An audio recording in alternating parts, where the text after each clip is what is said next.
Hey everybody, we are here with another Ask Me Anything. I have been Ask Me Anything, anythinging. Is that a word? No. The fire out of people this week. Just made that up. Um, I know that we've had tons of questions for each other and for our guests, and I've started getting creative with it. When I see y'all posting questions in the group, I'm like, oh, that'd be a good question for this person and for that person, and just kind of drop it in because I know you don't always know who to direct your questions to. But you probably noticed Monica making waves in the group. Hi, Monica. What's up? She's been jumping in here and there, answering some of your questions and trying to share her wisdom and insights with you guys. So, one of the things that I really resonate with Monica on is this advocacy piece. So, you guys are really seeing in me the part of me that wants you to be empowered to really advocate for yourself and to give you lots of tools for that. I know Monica cares about and shares that same passion of making sure we have tools to really advocate for ourselves. And she and I have different ideas and ways of doing it, which means you get more for your money, which is $0 so far in this case, unless you happen to purchase the summit. So we're just throwing things at you. And if you have questions about advocating for yourself, if you have questions about how to find certain kinds of doctors or practitioners, if there's a protocol that you're struggling with and you want to know what you should do in a given situation, those are the kinds of things that Monica's going to be able to help you guys with. And I would love to be able to share her question or your questions with her. And I also have questions that I've been grabbing from the group and grabbing from her talk. And so we're going to dive in. So before we go into all the questions, Monica, I would love for you to share with the group a little. You can give, the quick on your story. If you guys want to hear the whole thing, you can go watch the talk. But just share a little bit about your experience as a practitioner, because I know that you spent a lot of time in the trenches working with people one-on-one, and you're a different kind of practitioner. You're a holistic practitioner, but it's not a traditional MD or ND or chiropractor, DC, things that, we kind of think of when we think of doctor, but you were able to do really amazing work and help people move the needle. So I'd love for you to share a little bit about that. So they have some context, and then we're going to jump in. Awesome. Thanks, Misty. I actually used to jokingly be called the thyroid whisperer because thyroid was one of my superpowers when I did my practice. And the reason for that is because it's a huge problem in today's world. The thyroid is being bombarded by so many things environmentally, as well as with a lot of the foods that we're eating. For example, aspartame, which is an artificial sweetener and is in everything, including toothpaste, has been directly linked to Graves' disease and many thyroid conditions. So there's a lot of controversy about that, as well as caffeine and many medications. And a lot of people don't realize that long-term birth control use in terms of taking birth control pills really does a number on your thyroid as well, especially those of you that are a bit older and you were on the harsher hormones when you were taking birth control back in the 80s and 90s. It was really dangerous in terms of long-term effects on the thyroid. And so in my practice, my specialty is treat the source, not the symptom. So a lot of the work that I've done with patients with getting them off of their meds and getting their labs normalized is a combination of nutrition and figuring out what is interfering with the function of the thyroid and making it act badly, making it go out of balance, making it inflamed, which then affects the other endocrine organs and throws out the hormone balance. And so a lot of times we find heavy metals to be a really big suppressor of thyroid function, because things like having metal fillings, which are right here, and your thyroid's right here, or aluminum toxicity from a lot of different sources between cookware and deodorant / antiperspirant and baking soda or baking powder, can't remember which, and many other, vaccinations, which is a whole other ball of wax. And there's a lot of that heavy metal toxicity throws the thyroid out, and people even who have a copper IUD, that actually leaches into the uterus and affects the ovaries and can throw things off as well. And many people keep those IUDs for up to 5 years. So I'm just giving some examples. So basically what happens is the body thinks that the metal is minerals, and it will actually cause a mineral deficiency. And then the body can't absorb minerals properly, and that affects the thyroid. So these are all things that we look at to get to the underlying cause, so that you can help remove what's interfering with the normal function, so that the body can self-correct and repair, thereby balancing the hormones properly. And a lot of times people, like I know in Misty's situation and many of the patients I worked with, if you're in a really severe situation and it's affecting you on such a deep level with your ability to function and feel good, there's nothing wrong with going on to the bioidentical hormones, or really seeing someone who's a specialist in the beginning to get that going. But then you can continue to work, like Misty's doing, on fixing those underlying causes so that your body can self-correct and repair, so that you won't need to have that kind of support long-term necessarily. Yeah, and that's actually, I'm super hopeful about that. My periods have been, I don't know if I've said this with the Healing Rosie community yet, but last year I had 3 periods for the whole year. This year, in 60 days, I had 4 periods, like recently.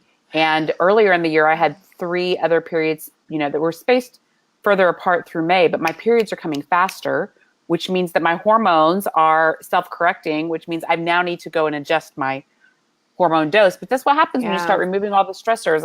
I've done lots of work around my Epstein-Barr in particular, and lots of work around heavy metals. Now, both of those things, as you guys know, are really big stressors. But what happens is there's also a domino effect, because once the weight lifts from the Epstein-Barr suppression of the immune system, there's probably some self-correcting that the body is just doing to other things that are there that before it hasn't had the resources to be able to manage. And like what sent you spiraling down can also send you spiraling up. So yeah, I'm a huge personal advocate. You guys probably heard Monica and I talk about it in our initial interview. You've seen me in the group. I think if a woman is trashed, it's an excellent way to give her support so that she's got some energy in life to be able to do the deeper work.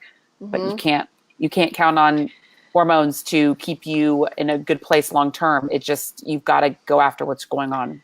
Yeah, the underlying cause. And there's something we did not speak about in our talk that I'd like to bring up, actually, because I found that a lot of the women that I worked with that were dealing with these issues, many of them have gone on antidepressants or anti-anxiety medication, because one of the side effects of dealing with hormone imbalances is it can be the underlying cause of a lot of sources of depression or anxiety. And so in order to cope with that, it's so debilitating. A lot of people have had to go on these medications. And I just want to speak to that for a second, because I want to talk a little bit about what that does for the body, and then how to deal with when and how to come off of that when you're ready. It's very important you never go off of an antidepressant or anti-anxiety medication cold turkey, and that you work with whichever doctor prescribed it for you. And just know that once you get your minerals balanced, which connects to your thyroid function, and your body is able to start balancing better, your depression and anxiety will relieve because of the physiological aspect of it. And you can't just go off of antidepressants or anti-anxiety medication. When that happens, you need to do it on a gradient with a professional guiding you, because otherwise you kind of get stuck on a hamster wheel with it, and it's a crash, and it's not good for you. But one of the things that happens if you stay on antidepressants or anti-anxiety meds for too long is, for one thing, they are addictive. It can also affect your mineral absorption. So it can start to cause more of the problem that you were taking it for, because it does affect your body's mineral balance. And it also prevents you from feeling other symptoms that you need to feel to hear messages from your body about what might be wrong that you need to address. And it also affects your digestion. And people don't realize that a lot of antidepressant use is connected to inhibiting pancreatic enzyme production. And what that means is it's difficult to digest and assimilate carbs and sugars. And it's not even about eating sugar or sweets, but I mean just like rice or, quinoa. So you really want to be aware of that, because once you start interrupting your ability to digest and assimilate the nutrients you're taking in, your body's ability to repair becomes impinged, And then you start dealing with things like candida, which causes depression. So you definitely want to work towards being able to get off of those kinds of medications in a realistic way once you're fixing the underlying causes of it. Yeah, that's all really good. Trudy Scott had a great talk too, and mirrored a lot of the things that you just said. Monica, I don't know if I you had a love chance to Trudy. listen to, Yeah. her talk, but you definitely want to be careful with antidepressants and Yeah. anti-anxiety medication, and work with your doctor if you're coming off of them. And there are options. There's things that you can do to support your body that don't include taking those drugs that merit exploration to see what's going to work the best for you. So, all right, let's start with a question about biological dentistry. So lots of people in the community are asking Yeah. about the clinic in Tijuana. Lots of people are also wondering what they need to do to clean up their mouths. Like, what would they be exploring with a biological dentist? So I thought that'd be a great opening question. Yes, I worked with that quite a bit, and I want to speak to that on a couple of levels. First of all, if anybody's in the Los Angeles area, I have a fantastic guy that I referred all of my patients to, so hit me up. And second of all, there's a couple of things I want to speak to. First of all, you can Google interactive tooth meridian chart. Interactive tooth meridian chart. You can find it on a lot of different websites, and it's fantastic because you can click a certain tooth. Let's say you've had a root canal in a certain tooth, or you're having a problem with a certain tooth. You can click that tooth and it'll show you which organs, glands, and tissues that tooth is affecting in your body.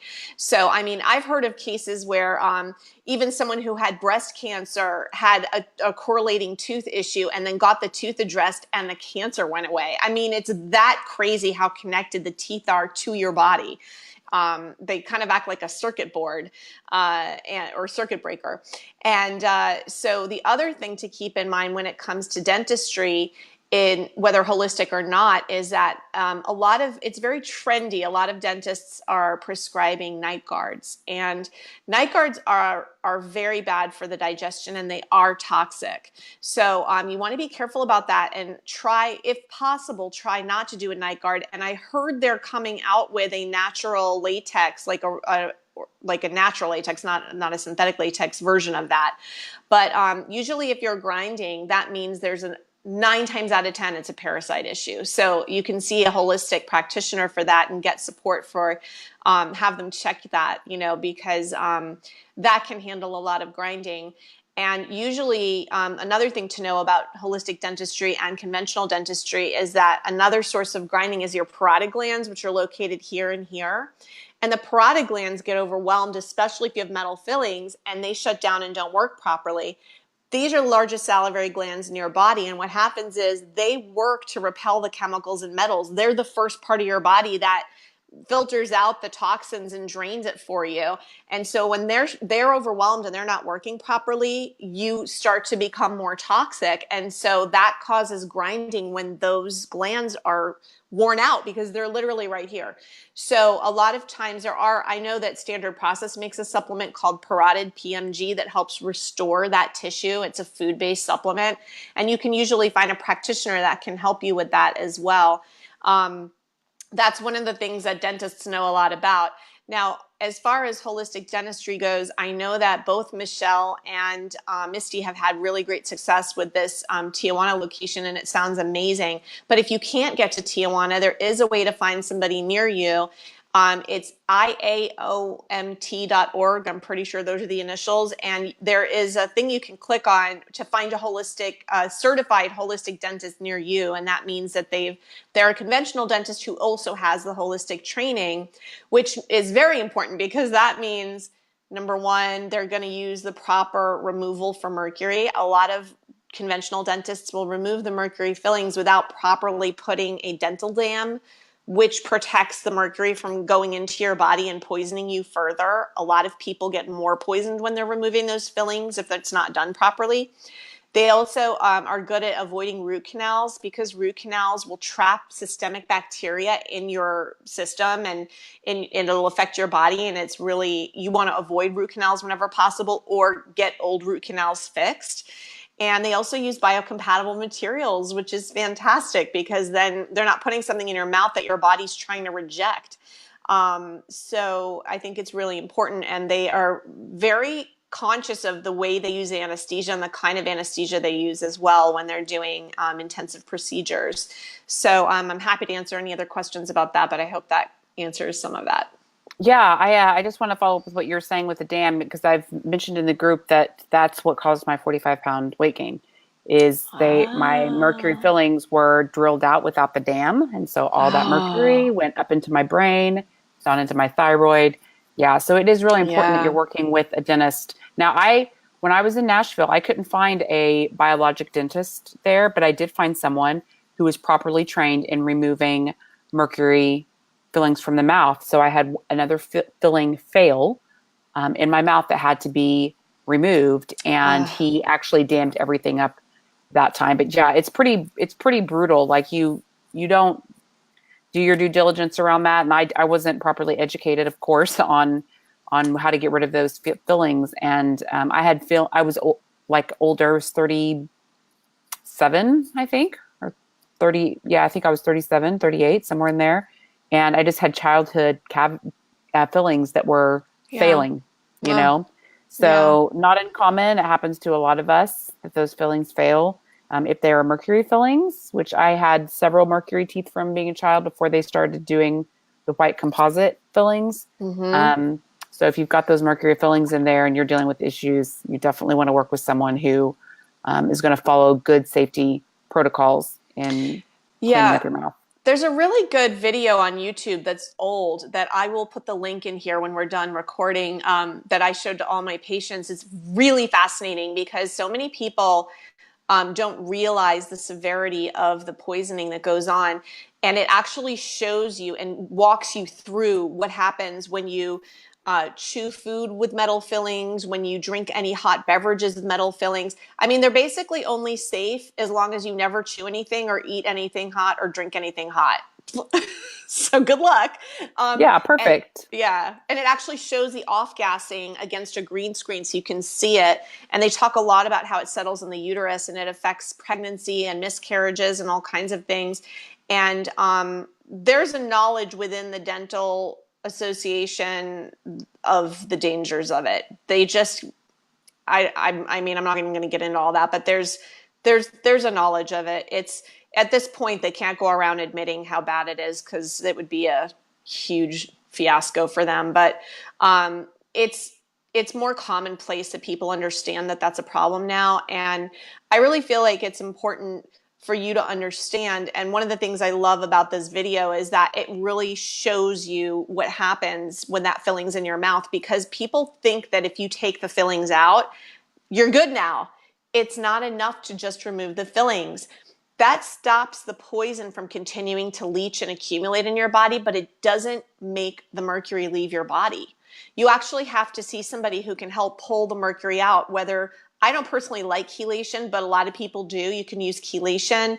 You can go see any type of holistic practitioner that specializes in heavy metal detox.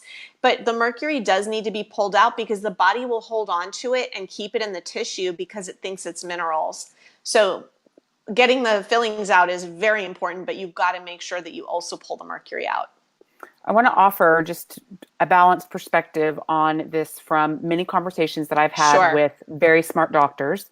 And I'm saying this because I want you guys to have information to make your own informed decisions about this. So there are doctors who will say that if you don't have symptoms presenting for mercury toxicity and you have mercury fillings in your mouth, that you're better off not touching them, leaving them alone, because you have the potential of experiencing what I experienced, stirring something else up, trying to solve one issue and creating other issues. So there is that train of thought that if you don't have symptoms presenting, to leave the fillings alone. And you're going to see people in our space who say, get it out of your mouth. It needs to be a priority. Remove them. Both, Yeah. you're going to hear both sides in our space of very smart doctors that offer that Yeah. perspective. So this is one of those things that you should definitely use your own gut and intuition to guide you in making the choice on what you do with what's going on in your mouth. Certainly, if you have tons of symptoms presenting that potentially have a heavy metal toxicity component, or if you do some testing and you see that you're high in certain metals like mercury, that's kind of a tell that this is really a big problem for you, and you might explore having them taken out. But like, I'm looking at my case, looking back, I don't like even having even their logic for having the fillings removed, that they're leaking or whatever. I don't know that I needed to rush that decision. I mean, I definitely look back and think that doctor wasn't the one to do it, but I felt extra pressure psychologically in my mind around this mercury thing, because I'd been hearing so much about mercury toxicity that I rushed into a decision, even though I knew I wasn't informed enough. And so I'm just saying this to take the pressure off of rushing this decision, and do your due diligence and be really responsible. I do not like to play whack-a-mole with the body. I think you need to be intentional and diligent. Look at your symptoms. If there's corresponding lab work, check out your lab work, kind of get a lay of the land and make a good decision for what to do with your body. I have not been to Tijuana, just to clarify that too. I'm going in February. Michelle has been. Okay. Michelle was going to have a biological dentist do the work in her mouth. It was going to cost her around $26,000. She went to Tijuana. She had all of her work done. Keith had work done. Their hotel, travel, everything ended up being less than $3,500. So that just kind of gives you a little comparison of, why they chose to do it there. That clinic there is very, very well respected. I mean, it depends how much you have. Some people don't have a ton. Some people have 12. It just depends. Yep. I mean, it's an option. It's an option. I mean, you can find someone locally. You can look at Tijuana as an option, especially if you have a lot and it's going to be really expensive, What's urgent, and I know this to be the case for people, is if you have a broken filling. You can't ignore that. That's dangerous. Right. That's very leaky. The other thing is, I don't suggest necessarily listening to me or other smart doctors that have different opinions. I suggest talking to a dentist about it. I think that if it were me, and because I'd had 12 fillings. If it were me, and I did it without anesthesia because I was too sick to handle anesthesia. So I got them replaced hardcore with no anesthesia in Glendale, California, without any support for the pain. And it went great. And he knew what he was doing, and he was a great dentist, and he used a dam. And, but that being said, I think a holistic dentist is a good resource to talk to, because they have more actual data to give you, like real scientific data, because that's what they do. And look, they didn't have to become a holistic dentist. They did it for a reason. Being a holistic dentist is harder than being a conventional dentist, because you have to be a conventional dentist and add a bunch of education on top of it. So it's kind of like the top of the top, in my opinion.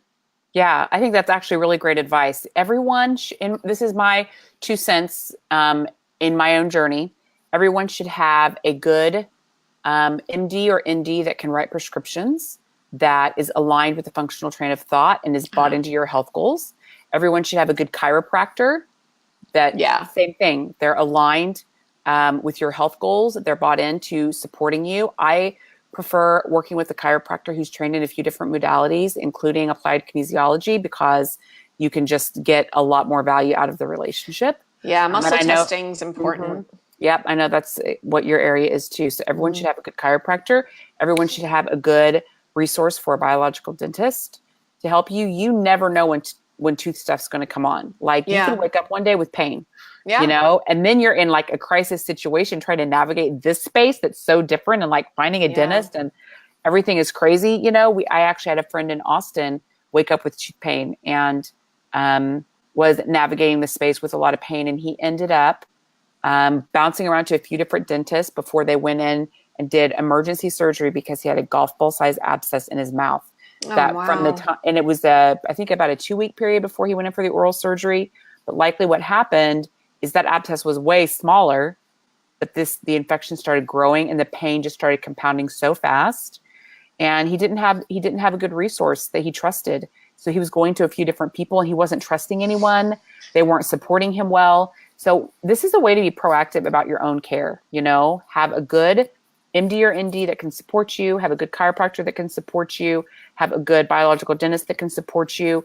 And then I would supplement, like find someone in your community that does EMDR and maybe a couple of these other modalities. I know that Monica has some perspective on a few other modalities that can be really helpful to this healing journey. So find those people in your area so that you have them. And when the time comes that you need that support, it's available to you. Don't wait till you're in crisis. I mean, that's totally what I did, not knowing any better. But let's all learn from like not only my mistakes, but probably your mistake too. You probably intuitively feel that you've been struggling on this very front. Build your team of doctors to support and practitioners to support you so that you can navigate this with some support when you need it, instead of being in a situation where you've got to make decisions under crisis. Yeah, well said.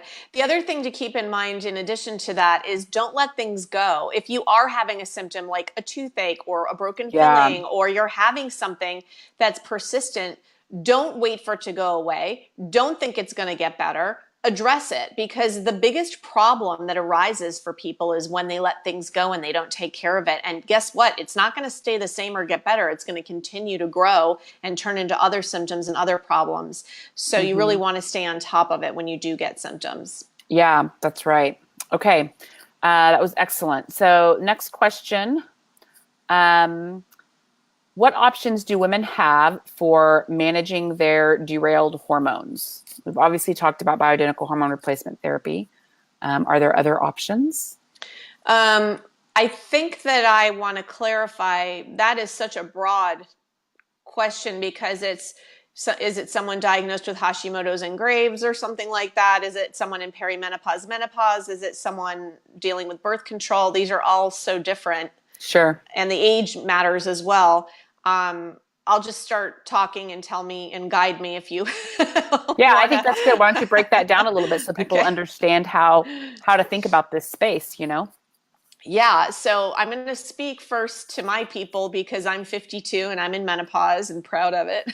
And I had a very easy transition because I've been doing my program for all these years that I did in my office. And that included keeping the body balanced and dealing with inflammation. I do feel, based on my testing and my training, that caffeine causes inflammation of the endocrine organs, which thereby affects your hormone balance. So I do feel like if someone is able to get off of caffeine, that can make a big difference.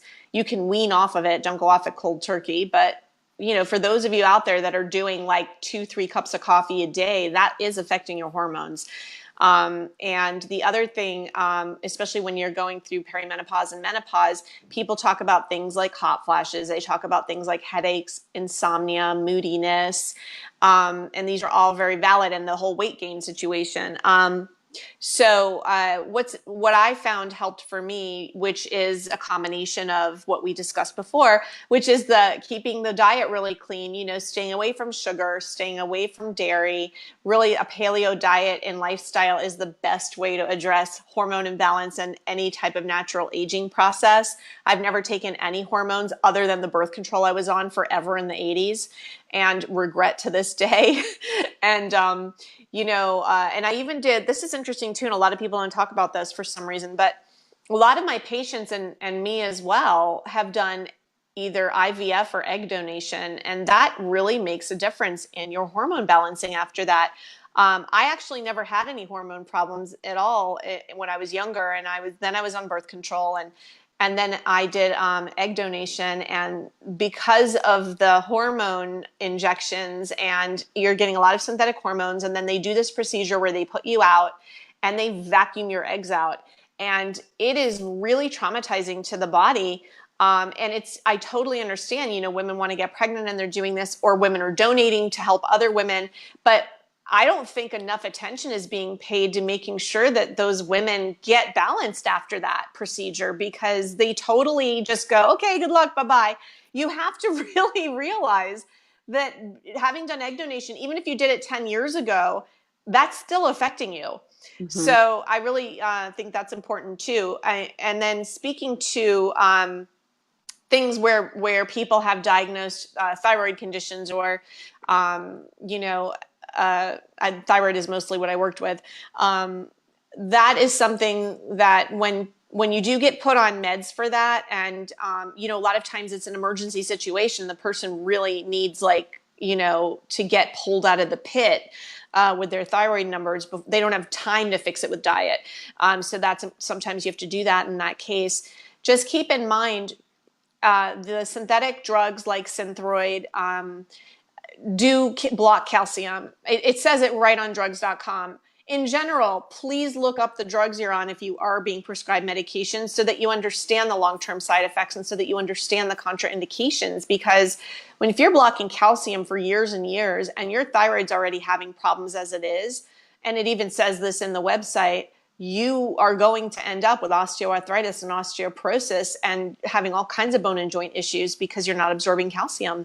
So it's really important to be just conscious of that. That's part of the advocacy. It's taking responsibility. Don't blindly take things just because you're told to take them, or if you need something, be responsible to look it up. Don't leave it to the doctor to tell you. Really do your research and make decisions from an informed place, if that makes sense. Yeah. Yeah, totally. That's great stuff. Someone just commented on Facebook, thanks for sharing your mercury experience, Misty. The exact same thing happened to me. I never thought of this. That's when my symptoms began. I have looked at pics of me before and after this time, but I also had braces right after that as an adult. So I assumed the difference in how my face and neck look was due to braces. I'm very interested in this. I now have hypothyroid, floaters in the eyes, thick skin, and what I think is celiac rash, low sex hormones. Yeah. So what comes up for me hearing this is you should definitely look into a protocol to go after the heavy metals. It's great if you can work with a practitioner on it. I'm doing a Desbio homeopathic metals treatment. My practitioner really felt like he wanted to do something that would be more gentle. It takes more time. It's a 60-day protocol. I think a lot of chelation is 60 days is nothing. I mean, that's really like short even. Like that's that's like the round one. So I did Epstein-Barr as a 60 or 90 day, and that was round one, and now I'm on round 3. So I don't know how many rounds. I haven't even asked them. Okay, good. Yeah. It's a 60-day protocol. I know there's a lot of chelation protocols that you can do that are 2 weeks, 4 weeks. Sometimes it depends on how bad your toxicity levels are. Sometimes you have to do multiple. I know that Tony Robbins had his mercury toxicity, like 10 is really bad. And he was like 145 or something. I don't know if anyone's caught his story. It was terrible. And he's been working with Dr. Christopher Shade over at Quicksilver to do all of his chelation. Now he's down to a 10, which for him is like great and so much better. But for the average person would be really toxic, He's gigantic. He's gigantic. I think one of the things that I wanted to mention that I had forgotten to say is that I don't know what you're talking about in terms of when people are testing for mercury levels, but from what I've been told, hair analysis is the most accurate way to test for mercury levels.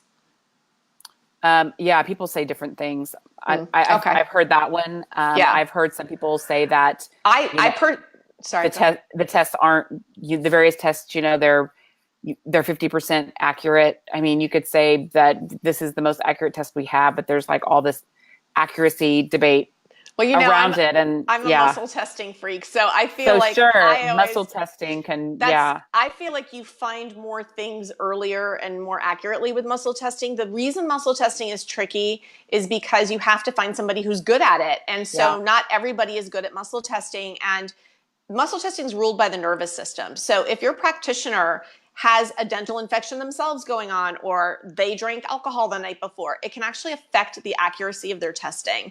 And so it's important to be with a practitioner that practices what they preach and they're super conscious of their own body. And then you have a better shot of being tested accurately, because I used to check myself every day before I ever touched a patient to make sure. I had my assistant test me and I tested her, and we did every morning. We made sure that we were accurate for testing before we touched anybody. And a lot of people don't know to do that. And it's important because I feel that, in my opinion and experience, muscle testing has been the most accurate because I was able to find all the different metals, and I was able to check the levels, and I was able to really see when things were out of the body. So, personal choice. I mean, I've had great experiences with muscle testing too, but it's like you said, there's with all of this testing, there's caveats. So this is why I think you hear a lot of people in our space say, that they're starting to lean more on someone's presenting symptoms, and use tests to help maybe validate hypotheses, than turning over, we're going to determine treatment solely by the tests that we're running. Just there's things that, especially if it's not a serum test, when you're talking about stool tests and urine Mm-hmm. tests and saliva tests, and I mean, it's some of these things are really hard to test. Yeah. So I mean, I don't know if I mentioned it when we did our thing, but about the parasites and the stool sample, because so many people are dealing with parasites, and it's something that in the medical community, you basically need to be an infectious disease specialist to even think to look for parasites. And then they do stool samples, and 11 out of 12 are false negatives, because you have to hope that you get the right part of the poop. You have to hope that the parasite happens to be in the lower colon and the sigmoid colon. And you have to, there's too many factors. I mean, you have to hope you get them during the right part of the life cycle, because they have different, life cycles. And so in this part of the life cycle, they're in this part of the body. And if they're mhm. hanging out in your gallbladder, they're not going to show up in your poop necessarily. I actually did a stool sample one time where I sent one piece of that same poop to one lab and one piece to another lab, and one lab found it and the other one didn't find anything. So it's really tricky to do stool samples, unfortunately. And I had 3 stool samples done over a period of time, and only one stool sample showed it. Mhm. And then Yeah, even then, it's like, then they just give you antibiotics. So it's like, you want to have like right. a good treatment for it. It's not enough to just find them. You want to treat them properly, because with parasites, this is a fun fact. If you have the bigger parasites, any type of egg layer, yes, they lay eggs. What happens is that the adult worms are secreting a worm chemical that prevents the eggs from hatching. And then when they die and you kill them with whatever you take to kill them, it actually triggers an egg hatching. So Isn't that creepy? that's how they stay alive. So you have to work with someone who knows how to handle the eggs and the adults, so that you don't have to deal with this never-ending cycle of parasites. Yeah. Yeah. And this is also one of the reasons why parasite protocols are so long, Yes, is exactly. because there's rounds of die Layers, off. Yeah. layers.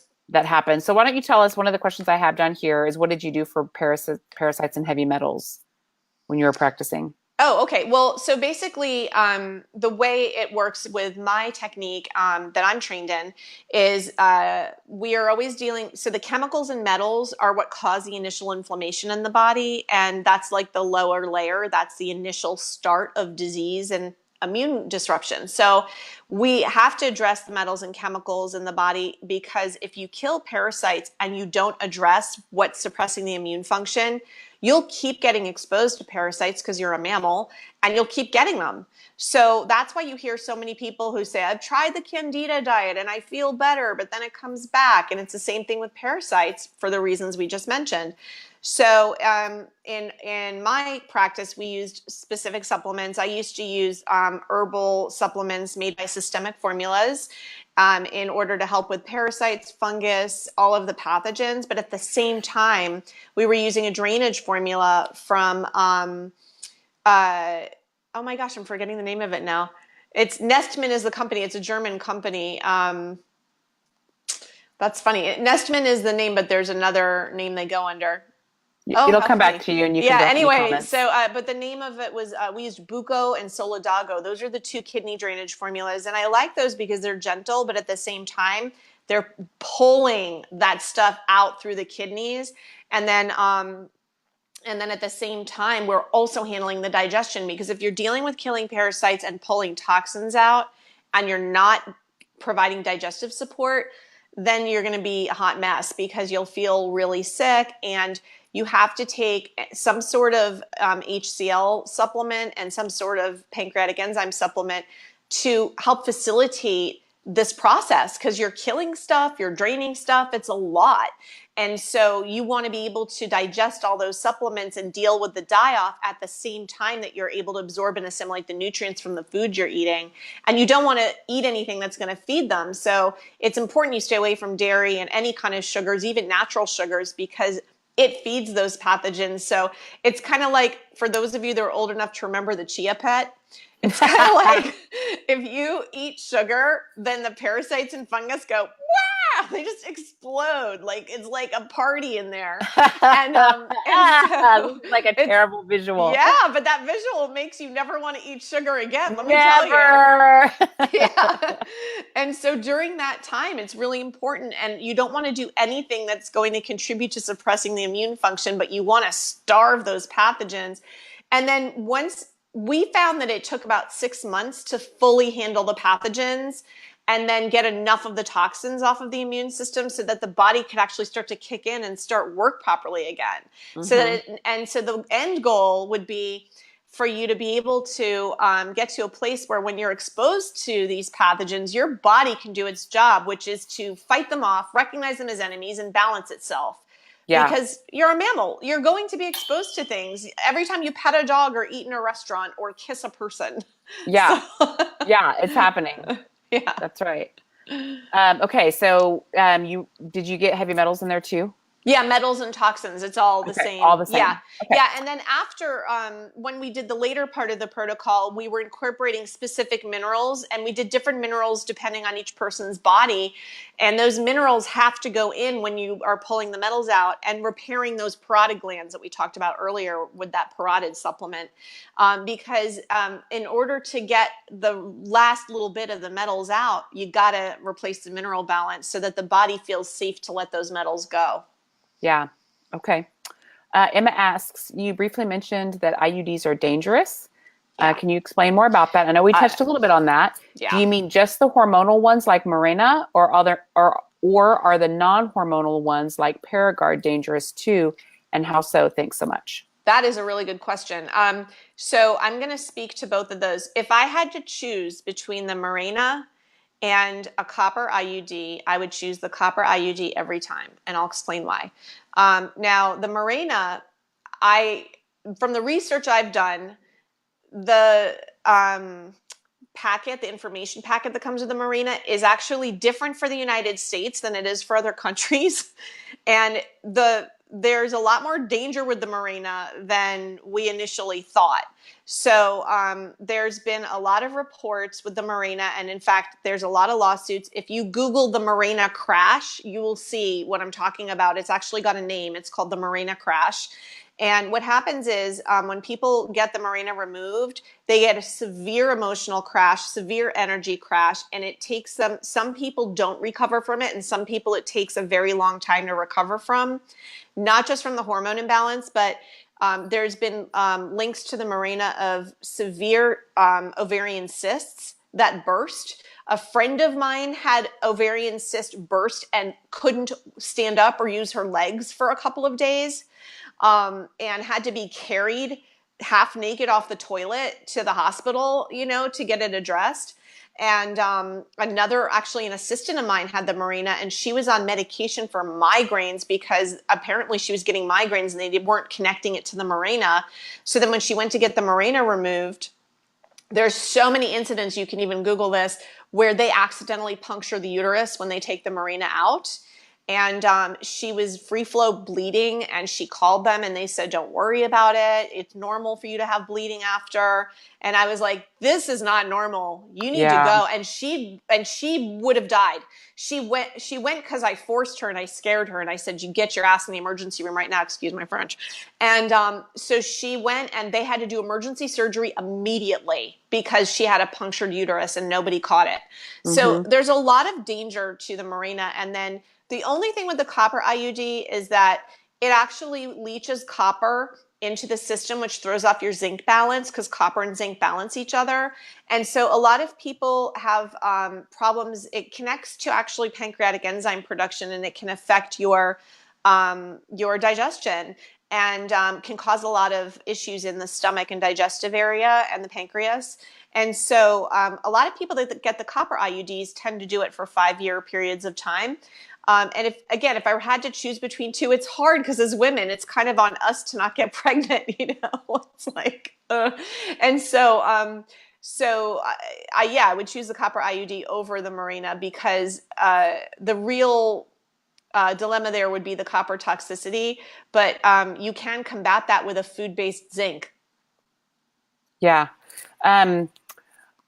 Susan Bratton during her talk for the Fix for Female Hormones, she talked about using urine ovulation kit and tests Oh, interesting. to see when you're actually ovulating, because you're only 24 days a year. If you think, one ovulation per, which if you're perimenopausal or like I was off the rails, then, who knows what it actually is. But there's, out of 365 days, there's only a few days that you can actually get pregnant.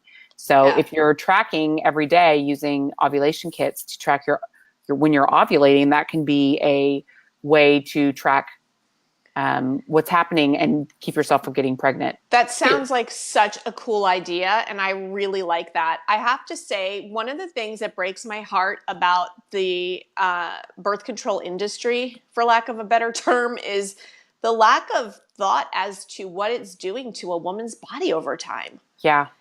I don't feel like it's all a progression, Monica, though, because you look at like where were we before birth control came on the scene, right? And it was like women just got knocked up.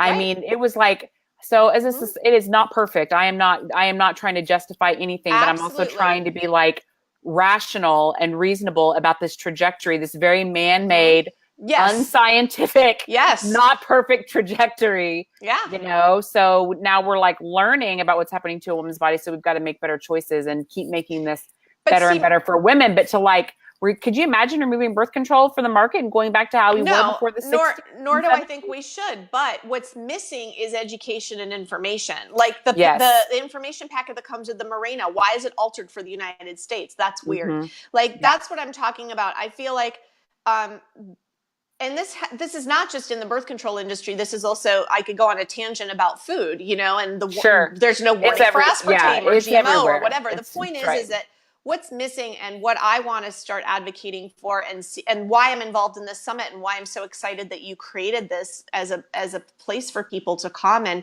get information, is let's become woke. Let's become conscious. Let's become proactive. Let's take responsibility to educate ourselves and get the information, and not just trust that you're going to be told if there's any danger, because you're not going to be told if there's any danger. It's on you to figure that out. It's on you to get connected with a community that can provide that information for you. And that's the biggest message that I want to give from anything with this summit, or any place that I speak, or anyone that is looking to get their health back, is don't leave it to others to be responsible for that. And a quick example, which is a little off topic from hormones, but I have a friend, and this almost happened to me, who got screened, had some symptoms. This was a cancer situation. And the doctor said, we'll get in touch with you if anything bad shows up. But so if you don't hear from us, you're good. Don't ever count on that.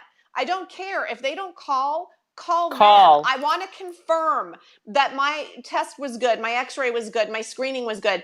Get confirmation. And you know what else?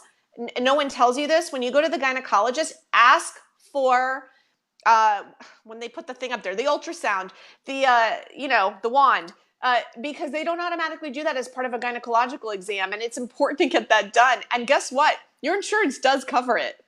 Yeah. You have to ask for it. They won't do it otherwise. They don't think it's not part of a normal exam. It's fantastic to do that because you can catch things early. Yeah. So the important thing is that this person that I'm referring to, who assumed he'd be contacted if there was something wrong, had stage 4 lung cancer and was never told. So by the time he actually was bad enough to not be able to function anymore, he died a couple of weeks later. And it turns out that they did find something on that scan, and they just never got around to calling him. And that happens more often than you'd think. So be responsible. Yep. After everything I've been through, I have learned that I am the person that is accountable and responsible at the end of the day. You cannot count on doctors. I went through a surgery where they sent me home and gave me a sheet that said, if you experience any of these symptoms, here's what you do. Vomiting was not on the list. I couldn't get a hold of a doctor for 6 days. It's outrageous. It's crazy. And then Monday finally comes, and my doctor comes in and goes home early, doesn't do our appointment or call and tell me. Turns out she was never even told that I had called and left countless messages for the doctor's office over the weekend. And that happens a lot. I mean, it is insane. You absolutely cannot count on someone else looking after patient care for you. You've got to be proactive. yourself, and you got to take responsibility yourself. Like I ended up going on Tuesday and planting myself in the doctor's office. Misty, she's not going to be until 12:30. How about you come back? It's been 6 days of me not keeping down food or drink. Oh Planted my myself there God. and said, I am not leaving until I talk to the doctor. Good They for end up, you. they end up calling her because it's like, I'm not leaving, and just sitting there Good. in the waiting room. And she sent me to the emergency room, and they found that they stitched up part of my small intestine. So that's a good lesson, because you have to listen to what is true for you and yes. what your gut tells you, no pun intended. Mm-hmm. Because honestly, Misty, if you hadn't done that, it could have been very severe. And Well, so and there was many a part people of me, feel bullied into not wanting to be a high maintenance patient. I don't that's want to be a right. pain in the butt. I don't want to annoy them. I was feeling some of that, like this Yeah. vomiting isn't on the sheet. I'm experiencing something off the Yeah. sheet. What I should have done and what I would do now is I should have immediately, when I started throwing up and I couldn't keep water down, I should have got my arse down to the ER. Like that should have just, I shouldn't have just kept waiting for the doctor to call, for someone to call me back, for our appointment to come. You know, I mean, I ended up suffering for an extra 4 or 5 days. Well, I mean, look because at my it was like I felt uncertainty, like, but it's not on. I'm not and you sure. don't want to be annoying. You don't want them to roll their eyes when you come in and feel like you're annoying. And look at my assistant. She would have died by the next day if she didn't go into the emergency room. She was such a sweetheart. She said, I called them. They told me I'm overreacting. And she wasn't overreacting. She would have been dead the next day. I think it is just there's a sweeping underlying statement with every Q&A, every talk. Be responsible. If you feel like something's wrong, something's wrong. If they tell you nothing's wrong, keep looking. You're not crazy. It's not in your head. You know your body better than anyone else does. Don't wait for them to call you. Don't wait for them to make you feel okay about being a complainer.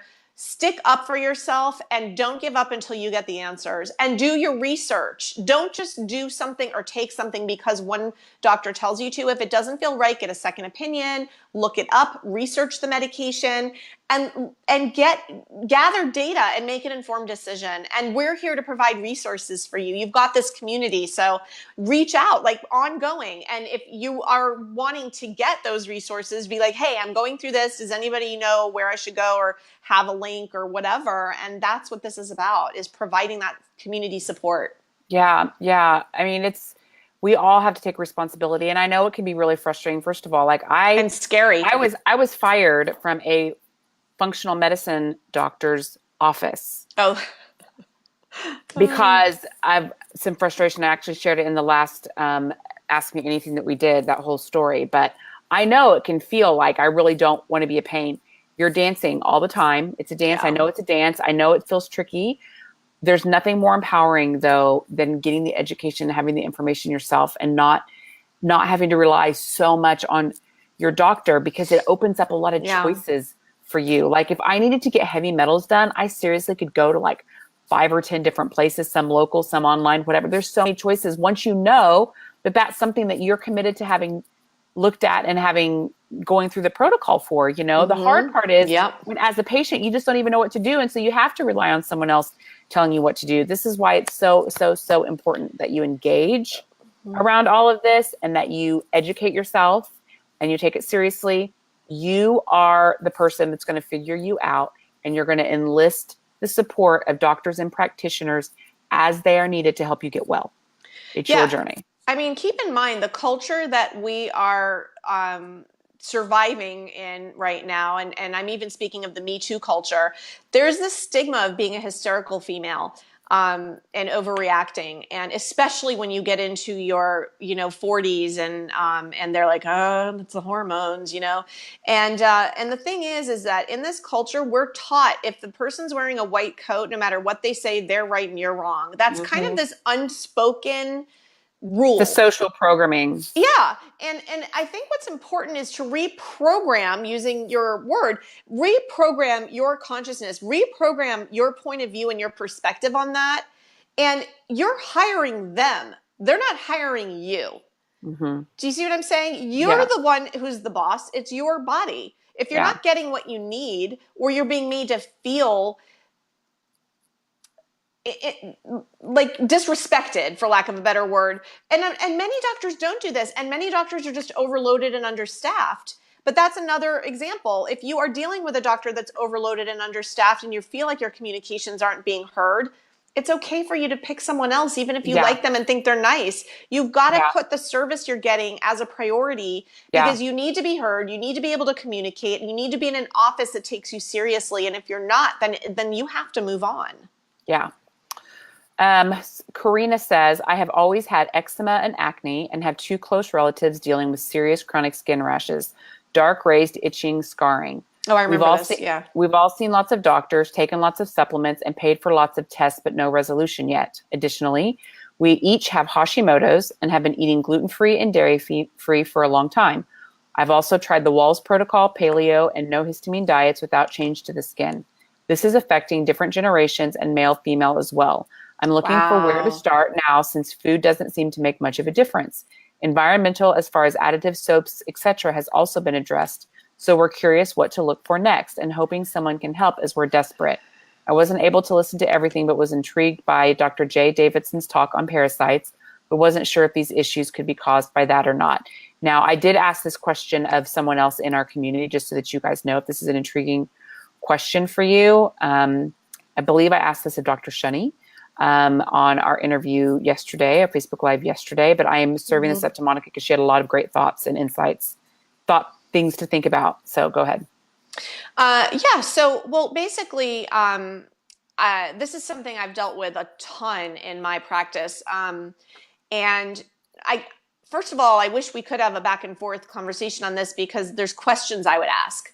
But one of the things is if you have Hashimoto's, what are you doing? Are you doing diet for it? Are you on Synthroid? Are you on Armour? Like, what's your protocol? Because, it's not uncommon if someone's on Synthroid for there to be skin issues connected with it because since it blocks calcium, the tissue becomes calcium starved and it can cause a lot of skin conditions. It can cause rashes or itching or even acne. And I usually find that from the muscle testing causing inflammation and irritation with the spleen.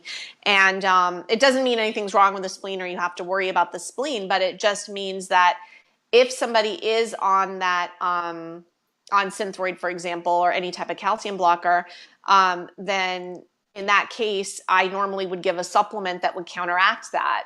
I would give usually a certain type of mineral that would help work with that, and you would think calcium, but not.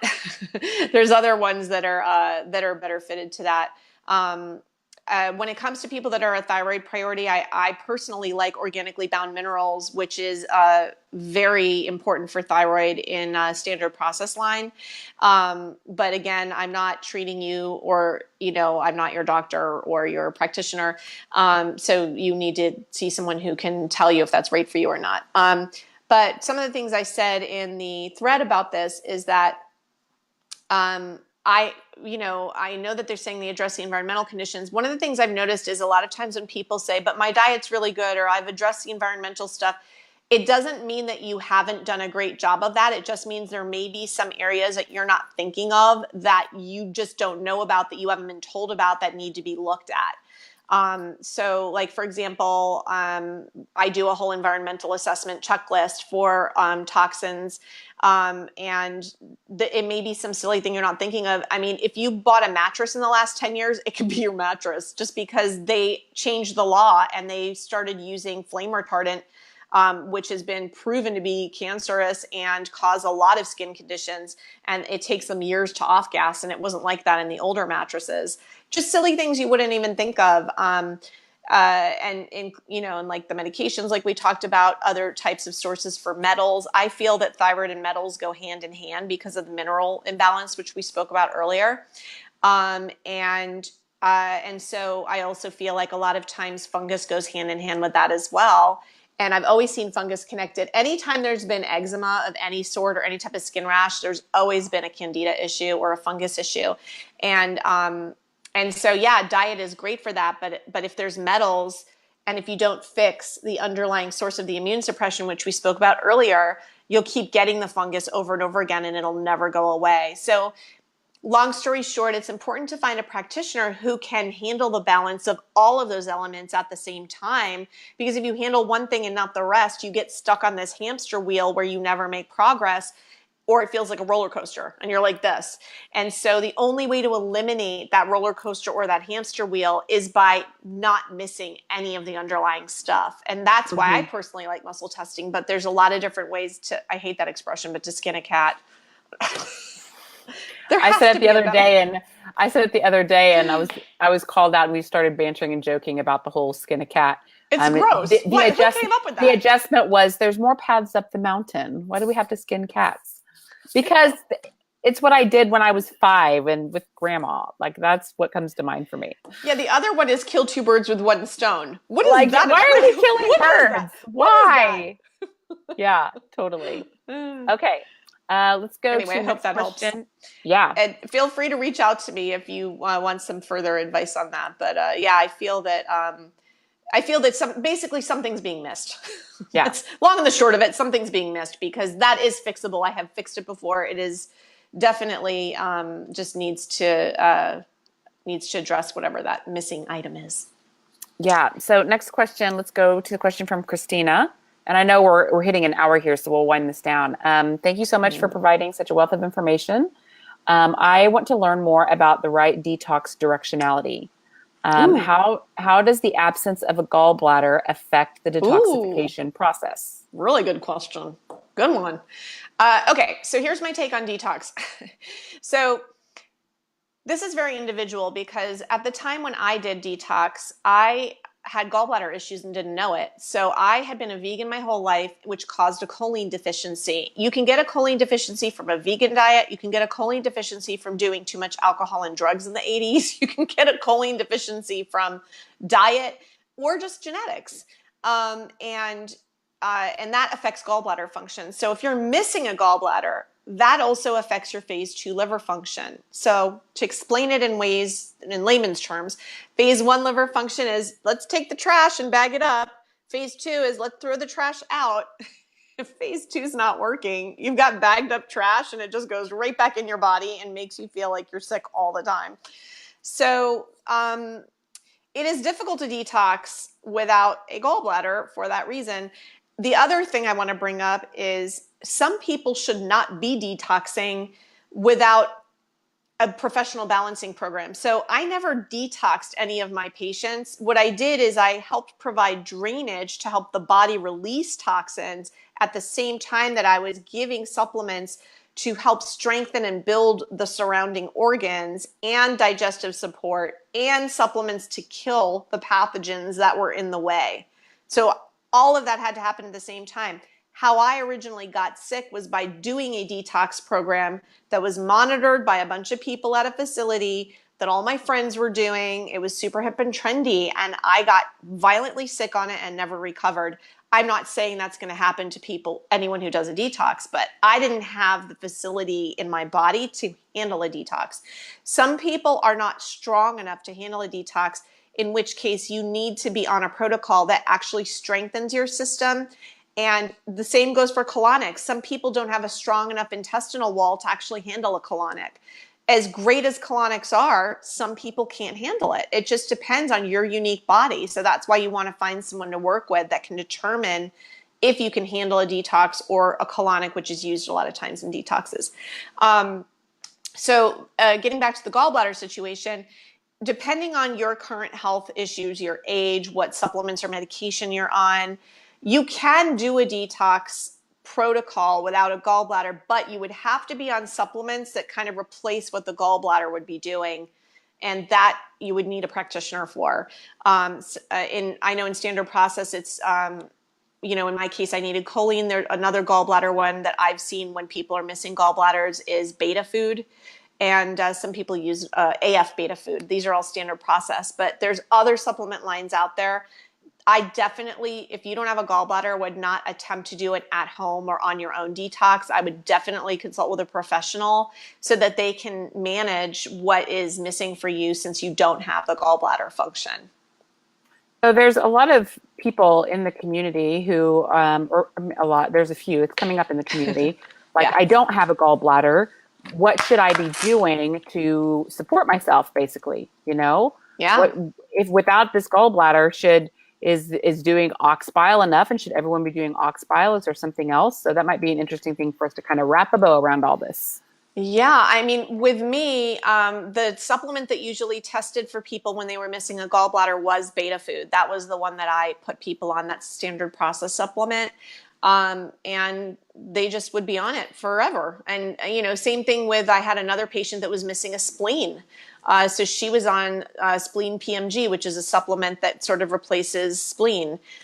Same thing if someone's missing a thyroid. I mean, if you're missing an organ, I do think you need to take a supplement to compensate for the loss of that organ, unless it's an appendix. I mean, you know, I just, yeah. They took my appendix out when I was 11. That's parasites.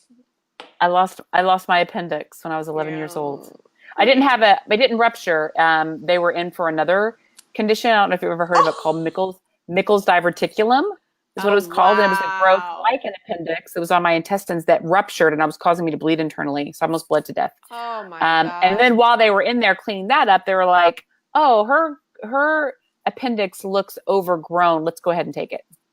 So yeah, I lost it when I was a kid. Wow. Yeah, I don't know. Didn't get a vote in that one.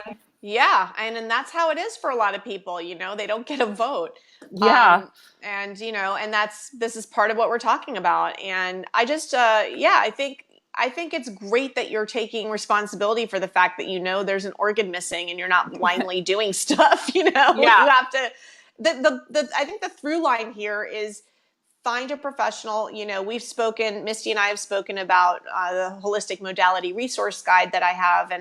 And I think it's really important to find a practitioner that's near you that you trust and you can work with. I have some systems for helping figure out how to find that person. But, you know, look on Yelp, put the word holistic in the Yelp and see who comes up. And I have a list of questions that I usually tell people to ask, but you can just make a list of your symptoms and pick the top 3 and tell them important things like my gallbladder's missing, any past surgeries or broken bones, your age, when you first started noticing whatever these 3 top symptoms are, and just, you know, send them an email with that information and say, is this the right fit for what you do? And you know, before I come in for a consult, I just want to be sure that this is something that your program addresses, and please let me know what this would entail, and what kind of, you know, how frequency of visits that you guys require, and any nutrition protocol, and gather that information. And guess what? If they're not responsive,